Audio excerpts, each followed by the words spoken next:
सुंदर वन में आज एक बहुत ही खूबसूरत सुबह थी। इसी सुंदर वन के सबसे पुराने और घने बरगद के पेड़ पर रानो चिड़िया और टूनू चिड़ा का एक छोटा सा तिनकों का आशियाना था। रानो कई दिनों से बीमार चल रही थी, लेकिन आज उसके चेहरे पर एक अनोखी चमक थी। ओहो टूनू जी, देखिए, क्या मैं कोई सपना देख रही हूँ या ऊपर वाले ने हमारी सूनी गोद को एक साथ इतनी बड़ी खुशियों से भर दिया है। जरा घोंसले के अंदर तो झांकिए। अरे अरे बाप रे रानो, ये क्या है? 1 2 3 4 5 6 7, पूरे 7 अंडे।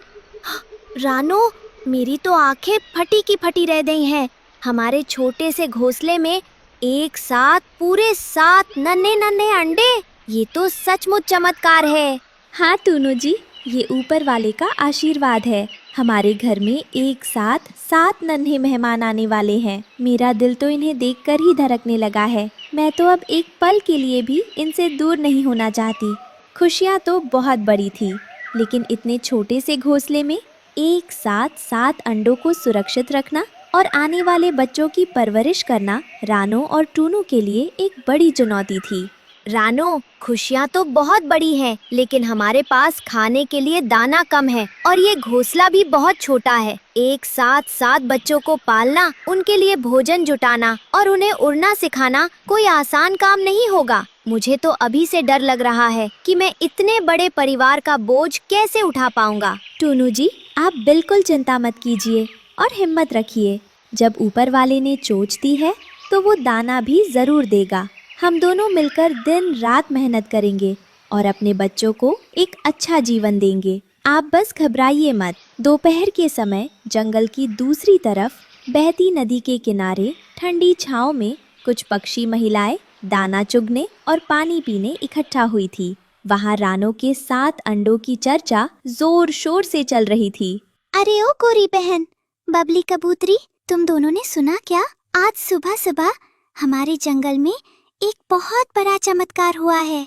कैसा चमत्कार हरियाली बहन? जरा खुलकर बताओ। हमारे जंगल में वैसे भी रोज रोज कोई अच्छी खबर कहाँ सुनने को मिलती है। अरे, अपनी रानो चिड़िया के घोंसले में एक साथ पूरे 7 सुंदर और चमकीले अंडे आए हैं। क्या 7 अंडे? ओ मेरे भगवान, ये तो बहुत ही प्यारी और बड़ी खबर है। रानो बहन तो कब से अपनी गोद हरी होने का इंतजार कर रही थी। ऊपर वाले ने एक साथ उसकी झोली खुशियों से भर दी। हाँ गोरी बहन, बात तो खुशी की है, लेकिन 7 अंडों को संभालना और पालना बहुत मुश्किल होगा। बेचारी रानो अकेले कैसे करेगी? क्यों नहीं करेगी? रानो बहुत हिम्मती माँ है और हम सब पड़ोसी किस दिन काम आएंगे। मैं तो अभी इसी वक्त रानो बहन का मुंह मीठा कराने और उसे बधाई देने जाऊंगी। कालू कौवा पेड़ की डाल पर सुस्ती से बैठा हुआ था। गोरी की बात सुनकर नीचे आता है। अरे भाग्यवान, अकेले अकेले कहाँ जाने की तैयारी हो रही है? जरा हमें भी तो बताओ कि क्या खिचड़ी पक रही है? कहीं कोई दावत का चक्कर है क्या? आपको तो बस हर वक्त दावत और खाने की ही सूझती है कालू जी। रानो बहन के घर 7 अंडे आए हैं। चलिए मेरे साथ सीधे उनके घोंसले पर चलिए, उन्हें बधाई देकर आते हैं। अरे धूप बहुत तेज है गोरी, शाम को चले जाएंगे। चुपचाप मेरे साथ उड़िए कालू जी, वरना रात का खाना खुद बनाकर खाना पड़ेगा। अच्छा बाबा, गुस्सा मत करो। चलो चलो चलते हैं। रानो की पक्की सहेली गोरी कव्वी अपने पति कालू कौवा के साथ बधाई देने पहुंची। अरे ओ रानो बहन, राम राम, बधाई हो, बहुत बहुत बधाई हो। मैं तो सुबह से उड़ते उड़ते थक गई, लेकिन जैसे ही ये खबर सुनी मेरे परों में जैसे जान आ गई। जरा मुझे भी तो दिखाओ अपने 7 अनमोल रत्न। आओ गोरी बहन, बैठो। देखो, ये है मेरे 7 बच्चे जो अभी अंडों के अंदर सो रहे हैं। अरे वाह, इतने सुंदर और बड़े अंडे। अगर इनमें से 1-2 अंडे मुझे खाने को मिल जाते तो मजा ही आ जाता। हाँ रानो चिड़िया, बधाई तो बनती है, लेकिन टूनू भाई, तुमने कुछ सोचा है? 7 बच्चों का खर्चा कैसे उठाओगे? अगर कोई मदद चाहिए तो मुझे बता देना, मैं तो हमेशा तैयार रहता हूँ। चुप बैठो कालू जी, अपनी गंदी जबान बंद रखो। रानो बहन की खुशियों के दिन है और तुम यहाँ खर्चों की बात कर रहे हो। अरे भाग्यवान, मैं तो बस टुन्नू भाई से पूछ रहा था। तुमको तो पता है महंगाई का जमाना है। रानो बहन, खुशियाँ तो बहुत बड़ी है, लेकिन मेरी एक बात हमेशा याद रखना। आजकल मौसम बहुत खराब चल रहा है। शाम को अचानक काली आंधी आ जाती है। तुम्हारा ये घोंसला बरगद की एक पतली डाल पर है। तुम्हें बहुत सावधान रहना होगा। तुम ठीक कह रही हो गोरी बहन। जब से ये अंडे आए हैं मेरी तो रातों की नींद ही उड़ गई है। मैं सारा दिन और सारी रात इनके ऊपर बैठती हूँ ताकि इन्हें सही गर्मी मिल सके और ये सुरक्षित रहें। लेकिन जब हवा चलती है तो मेरा दिल कांप जाता है। दोपहर के समय बच्चों की सुरक्षा को लेकर फिक्रमंद टुन्नू चिड़ा सलाह लेने के लिए जंगल के सबसे बुजुर्ग और बुद्धिमान उल्लू बाबा की कुटिया की तरफ उड़ गया। प्रणाम उल्लू बाबा, आशा है आप कुशल से होंगे। बाबा, मैं आज बहुत बड़ी उलझन में आपके पास आया हूँ। मेरी पत्नी रानो ने 7 अंडे दिए हैं। हमारे छोटे से घोंसले में 7 बच्चों की रक्षा मैं कैसे करूँगा? अगर कोई शिकारी पक्षी आ गया या कोई तूफान आ गया तो मैं क्या करूँगा? आओ टुन्नू चिड़े, बैठो, घबराओ मत। प्रकृति कभी भी किसी जीव पर उसकी क्षमता से ज्यादा बोझ नहीं डालती। अगर रानो के घोंसले में 7 अंडे आए हैं तो इसका मतलब है कि रानो के अंदर 7 बच्चों को पालने की ममता और शक्ति भी है। लेकिन बाबा, घोंसला बहुत कमजोर है। तो देर किस बात की है? एक पिता का फर्ज सिर्फ चिंता करना नहीं बल्कि कर्म करना होता है। जाओ, जंगल के उत्तरी हिस्से से मजबूत रेशेदार घास, कपास के कुछ टुकड़े और गीली मिट्टी लेकर आओ। अपने घोंसले के चारों तरफ एक मजबूत दीवार खड़ी करो ताकि तेज हवा में भी कोई अंडा बाहर न गिर सके। याद रखो टुन्नू, मेहनत और एकता से बड़े संकट को भी टाला जा सकता है। उल्लू बाबा की बात सुनकर टुन्नू चिड़ा जोश में आ गया। उसने तुरंत जंगल से मजबूत सूखी घास इकट्ठा की और रानो के साथ मिलकर घोंसले को बड़ा और मजबूत बनाने में जुट गया। रानो, रानो, देखो मैं क्या लाया हूँ। उल्लू बाबा ने कहा है कि हमें तुरंत अपने घोंसले को मजबूत करना होगा ताकि हमारे बच्चों को कोई आँच ना आए। अरे टुन्नू जी, आप तो सचमुच बहुत समझदार है। चलिए हम दोनों मिलकर तुरंत काम शुरू करते हैं। मैं मिट्टी लगाती हूँ, आप इन घासों को किनारों पर ठीक से जमा दीजिए। हम अपने घर को सबसे सुरक्षित किला बना देंगे। शाम होते ही आसमान में एक बड़ा सा काला साया मंडराने लगा। ये जंगल का खतरनाक शिकारी भुल्ला चील था, जिसकी भूखी नजरें सीधे रानो के 7 अंडों पर टिकी हुई थी। क्या बात है, इस पुराने बरगद के पेड़ पर आज बहुत चहल पहल है। अरे वाह, रानो चिड़िया के घोंसले में पूरे 7 सफेद अंडे। मेरी तो किस्मत ही खुल गई। अगर इन अंडों का नाश्ता मिल जाए तो पूरे हफ्ते की भूख मिट जाएगी। लेकिन अभी रानो और उसका पति वहीं बैठे हैं। मुझे सही मौके का इंतजार करना होगा। जब ये दोनों दाना लेने जाएंगे तब मैं अपना हाथ साफ करूंगा। टुन्नू जी, जरा ऊपर देखिए, वो भुल्ला चील हमारे पेड़ के चक्कर काट रही है। उसकी नजरें हमारे बच्चों पर है। मुझे बहुत डर लग रहा है। डरो मत रानो, जब तक मैं यहाँ हूँ उस चील की हिम्मत नहीं होगी कि वो हमारे घोंसले की तरफ आंख उठाकर भी देख सके। और अब हमारा घोंसला भी मजबूत है। तुम बस अंडों के पास ही रहना। रात होते ही पूरे जंगल में एक भयानक आंधी तूफान शुरू हो गया। बिजली जोर जोर से कड़कने लगी और पेड़ की डालियां हिलने लगी। ये रानो की ममता की सबसे बड़ी परीक्षा थी।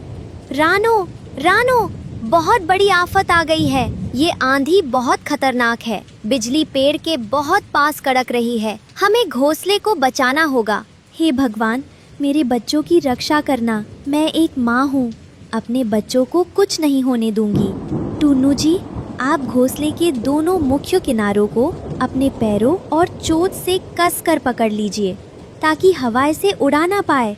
रानो, तुम अंडों को मजबूती से दबाए रखो। मैं इस आंधी को घोंसले को छूने भी नहीं दूंगा। चाहे कितनी भी आफत आ जाए, मैं पीछे नहीं हटूंगा।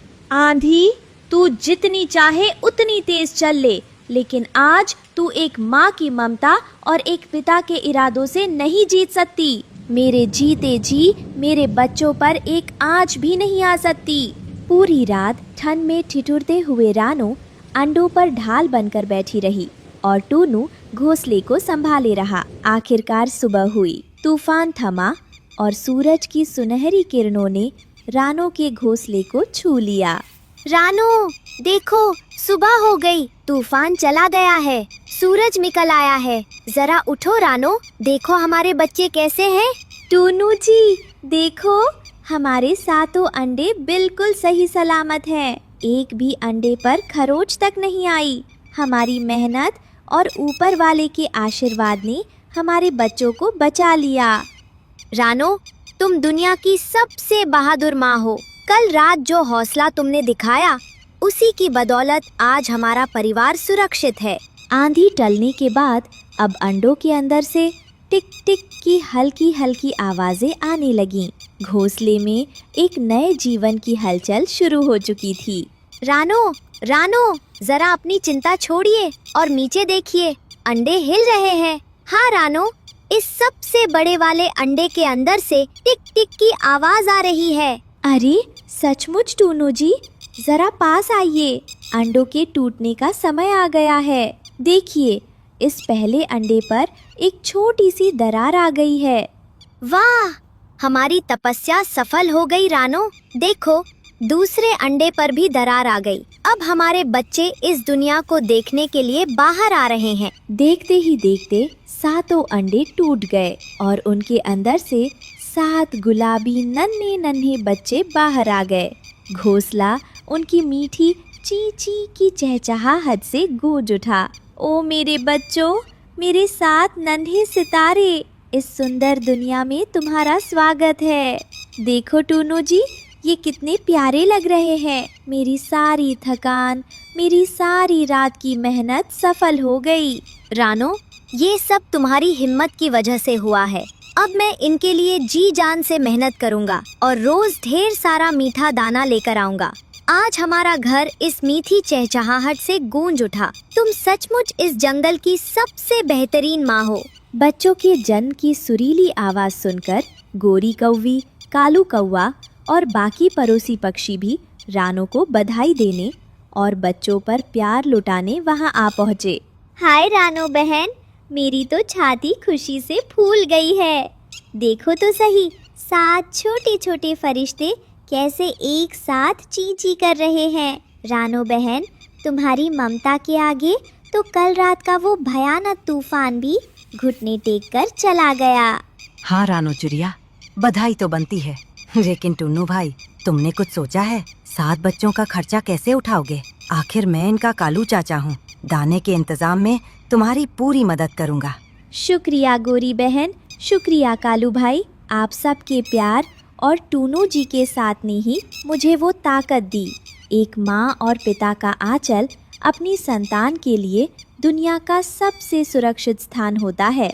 रानो की बेमिसाल ममता और हिम्मत ने 7 नन्ही जानों को बचा लिया था। पूरा जंगल आज इस बात की गवाही दे रहा था कि माँ का आंचल दुनिया की सबसे मजबूत ढाल है। प्यारे दोस्तों, एक माँ का दिल अपनी संतान के लिए दुनिया की हर मुसीबत से लड़ सकता है। अगर आपको मेरी और मेरे इन 7 नन्हे बच्चों की ये कहानी अच्छी लगी हो तो इस वीडियो को एक प्यारा सा लाइक जरूर दीजिएगा। और हाँ दोस्तों, अपने दोस्तों और परिवार के साथ इस वीडियो को शेयर करना बिल्कुल मत भूलना। कमेंट बॉक्स में हमें ज़रूर बताइए कि आपको रानो के ये 7 बच्चे कैसे लगे। हमारी चैनल को सब्सक्राइब ज़रूर कर लेना। मिलते हैं एक और नई मीठी और शिक्षाप्रद कहानी में। तब तक के लिए अपना और अपने परिवार का ख्याल रखिए। अलविदा और सुरक्षित रहें। कितनी अच्छी खुशबू आ रही है। क्या मुझे भी पकौड़े मिलेंगे मम्मा? कुकू मेरे बच्चे, मत रो बेटा, तेरी मम्मा यही है। देख, मैं तुझे अपने सीने से लगाकर बैठी हूँ ना, तू बस थोड़ी देर अपनी आंखें बंद कर। मैं अभी तेरे लिए कुछ खाने का इंतजाम करती हूँ। बाहर तेज बारिश हो रही थी, पर एक माँ का दिल बच्चे की इच्छा पूरी करने के लिए बेचैन था। रानू मदद की उम्मीद लेकर अपने अमीर पड़ोसी कालू कव्वे और गोरी कव्वी के आलीशान घोंसले पर जा पहुँची, जहाँ गर्मा गर्म पकौड़े तले जा रहे थे। गोरी बहन, ओ गोरी बहन, कालू भाई जरा बाहर आओ। क्या मुझे थोड़ा सा चने का आटा और 2 मिर्च प्याज मिल सकते हैं? मेरे बच्चे ने कई दिनों से ठीक से कुछ नहीं खाया है। अरे, इस बारिश में यहाँ क्या कर रही हो रानू? चलो हटो यहाँ से। हमारे आलीशान घोंसले के सामने खड़े होकर ठंडी हवा अंदर मत भेजो। ए चिड़िया, ये जो स्वादिष्ट पकौड़े और अनाज देख रही है ना, ये हमारी किस्मत और मेहनत का है। तुम्हारे घर में नमक तक तो होता नहीं और चले आए हमारे जैसे पकौड़े खाने। खुशबू सूंघ कर ही संतोष कर लो, यहाँ से निकलो। कालू और गोरी ने हंसते हुए अपने घोंसले का दरवाजा बंद कर लिया। रानू की आंखों में आंसू आ गए, लेकिन उसने हार नहीं मानी। वो अपने बच्चे के लिए भोजन की तलाश में जंगल की तरफ उड़ चली। भारी बारिश और तेज हवाओं के बीच उड़ते उड़ते रानू थक गई और एक बहुत पुराने बूढ़े पेड़ की डाल पर बैठ गई। तभी उसने देखा कि तेज पानी के बहाव के कारण उस परोपकारी पेड़ की जड़ें ढीली हो रही हैं और वो गिरने वाला है। रानू अपना दुख भूलकर तुरंत काम में जुट गई। ये पेड़ सबको छाया और आश्रय देता है, मुझे इसकी मदद करनी चाहिए। रानू ने मेहनत करके पेड़ की जड़ों को मिट्टी से अच्छी तरह ढक दिया और उसे सहारा दिया। तभी वो बूढ़ा पेड़ मुस्कुराते हुए बोलने लगा। तुम बहुत दयालु हो रानू चिड़िया। इस बारिश में सब अपनी जान बचा रहे हैं, पर तुमने मेरी चिंता की। तुम्हारी इस निस्वार्थ सेवा से मैं बहुत प्रसन्न हूँ। ये लो, मैं तुम्हें एक जादुई लकड़ी की टोकरी देता हूँ। ये तुम्हारी हर अच्छी इच्छा पूरी करेगी। एक लकड़ी की टोकरी? इससे मेरी परेशानी कैसे दूर होगी पेड़ दादा? ये कोई साधारण टोकरी नहीं है। बस एक शर्त याद रखना, इससे तुम्हें जो भी सुख सुविधा या भोजन मिले उसे जंगल के बाकी जरूरतमंद और गरीब पंछियों के साथ बांट कर ही खाना। मैं वादा करती हूँ पेड़ दादा, मिल बांट कर खाने में ही असली आनंद है। जादुई टोकरी लेकर रानू खुशी खुशी अपने घोंसले में लौटी। उसने जैसे ही टोकरी के सामने अपनी इच्छा रखी, टोकरी में से गर्मा गर्म पकौड़े, स्वादिष्ट मिठाइयाँ और ढेरों अनाज निकलने लगा। पूरा घोंसला खुशियों से भर गया। वाह मम्मा, ये तो सचमुच का चमत्कार है। इतने सारे स्वादिष्ट पकौड़े और मिठाइयाँ। रानू ने अपना वादा निभाया। उसने नीलम वन के सभी गरीब और भूखे पंछियों को अपने घर बुलाया और सबको भरपेट स्वादिष्ट पकौड़े परोसे। पूरे जंगल में रानू की दरियादिली की तारीफ होने लगी। ये देखकर कालू कौवा और गोरी कव्वी का घमंड पल भर में चकनाचूर हो गया कि जिसे उन्होंने दुत्कारा था, आज वो पूरे जंगल को दावत दे रही है। रात के अंधेरे में लालची कालू कव्वे ने सोचा कि क्यों ना वो रानू के घर से उस जादुई टोकरी को चुरा ले ताकि वो सबसे अमीर बन जाए। वो चुपके से रानू के घोंसले में घुसा और टोकरी उठा ली। अब ये जादुई टोकरी मेरी है। टोकरी, मुझे जल्दी से स्वादिष्ट मेंढक का अचार और पकौड़े दो। लेकिन गलत नियत से छुई गई टोकरी ने कालू को सबक सिखाने का फैसला किया। टोकरी से पकौड़े नहीं बल्कि ढेर सारे नटखट और उछलते हुए मेंढक बाहर निकल आए, जो कालू के ऊपर कूदने लगे और उसे चिढ़ाने लगे। कालू डर के मारे टोकरी वहीं छोड़कर बचाओ बचाओ चिल्लाता हुआ भाग खड़ा हुआ। अगली सुबह बारिश थम चुकी थी और आसमान में सुनहरी धूप निकल आई थी। कालू और गोरी कव्वी अपनी गलती पर बेहद शर्मिंदा होकर रानू के पास पहुँचे। रानू बहन, हमें माफ कर दो। हम अपने धन के घमंड में अंधे हो गए थे, लेकिन तुमने अपनी जादुई टोकरी का इस्तेमाल खुदगर्जी के लिए नहीं बल्कि सबकी भलाई के लिए किया। तुम सचमुच महान हो। हाँ रानू बहन, आज से हम भी अपना अनाज सबके साथ बांट कर खाएंगे और कभी किसी का अनादर नहीं करेंगे। कोई बात नहीं कालू भाई, गोरी बहन, सुबह का भूला अगर शाम को घर लौट आए तो उसे भूला नहीं कहते। आइए हम सब मिलकर इस नए सवेरे का आनंद लें। अब पूरा होगा ना? हरिया तोता उड़कर रानू के पास आते हुए कहता है, राम राम टुन्नू भाई, राम राम रानो बहन। बिल्कुल कुकू बेटा, इस बार हम सबका सपना जरूर पूरा होगा। कल सुबह हम इन बैंगनों की कटाई करेंगे और इन्हें बाजार में अच्छे दामों पर बेचेंगे। शाम का समय था। दोनों परिवार खेत के किनारे बैठकर बातें कर रहे थे। पिछले साल आए भयंकर तूफान में उनके कच्चे घोंसले टूट गए थे, इसलिए इस बार उनकी आंखों में एक बहुत बड़ा सपना था। रानू बहन, मैं तो सोचकर ही खुश हो रही हूँ। इस फसल को बेचकर जो पैसे मिलेंगे उससे हम अपने बच्चों के लिए एक पक्का और मजबूत घर बनाएंगे। फिर किसी भी तूफान का डर नहीं रहेगा। हाँ हरियाली बहन, जब तेज हवाएं चलती हैं और बारिश होती है तो मेरा दिल कोको के लिए घबराने लगता है। इस बार हम ऐसा मजबूत घर बनाएंगे जो कभी नहीं टूटेगा। हमारे बच्चों का भविष्य सुरक्षित हो जाएगा। बिल्कुल, हम दोनों परिवार मिलकर एक ऐसा आशियाना बनाएंगे जहां हम सब हमेशा साथ रहेंगे। सुख दुख का ये साथ कभी नहीं छूटेगा। जहाँ एक तरफ दोनों परिवार खुश थे, वहीं दूसरी तरफ पेड़ की एक घनी झाड़ी के पीछे कोई छुपा हुआ था। वो था दुष्ट कालू कौवा और उसके लालची चूहों का दल। वे दोनों परिवारों की इस शानदार फसल को बर्बाद करने की योजना बना रहे थे। देखो इन्हें, कैसे बड़े बड़े सपने देख रहे हैं। पक्का घर बनाएंगे। चूहे भाइयों, जैसे ही ये लोग रात को सोएंगे, हम इनके खेत पर हमला कर देंगे। सारे बैगन या तो हम खा जाएंगे या नष्ट कर देंगे। हाँ तालू भाई, इतने रसीले और बड़े बैगन देखकर तो हमारे मुंह में भी पानी आ रहा है। कल सुबह होने से पहले ही हम पूरा खेत साफ कर देंगे। अगली सुबह हो चुकी थी। रानो चिड़िया, टुन्नू, हरिया और हरियाली टोकरियां लेकर खेत पर पहुंच गए थे। फसल कटने ही वाली थी, लेकिन तभी हवा का रुख बदलने लगा। तभी दूर से किसी के धीरे धीरे चलने की आवाज आई। चलिए हरिया भाई, भगवान का नाम लेकर कटाई शुरू करते हैं। हाँ रानो बहन, अरे ठहरो, उधर देखो, पेड़ के पास से कौन आ रहा है? लाठी टेकते हुए कोई इस तरफ ही बढ़ रहा है। ये तो कोई बहुत बूढ़े साधु बाबा लग रहे हैं, लेकिन उनकी हालत ठीक नहीं लग रही। लाठी टेकते हुए खेत के पास एक बहुत ही बूढ़े और कमजोर साधु बाबा उल्लू आते हैं। उनके पंख बिखरे हुए थे, चेहरा सूखा हुआ था और कमजोरी के कारण उनके पैर बुरी तरह कांप रहे थे। वे ठीक से खड़े भी नहीं हो पा रहे थे। कोई है? कृपा करके मुझे थोड़ा सा पानी और भोजन दे दो। मैं कई दिनों से भूखा प्यासा भटक रहा हूँ। मेरे शरीर में अब जान नहीं बची। इतना कहते ही साधु बाबा के हाथ से लाठी छूट जाती है और वे चक्कर खाकर खेत की मिट्टी पर बेहोश होकर गिर पड़ते हैं। अरे बाबा, टुन्नू जी, हरिया भाई, जल्दी चलो, बाबा बेहोश हो गए हैं। सब दौड़कर साधु बाबा के पास पहुंचते हैं। टुन्नू तुरंत कुकू से पानी मंगवाता है और बाबा के चेहरे पर छिड़कता है। बाबा धीरे से अपनी आंखें खोलते हैं, लेकिन भूख के मारे उनके मुंह से आवाज नहीं निकल रही थी।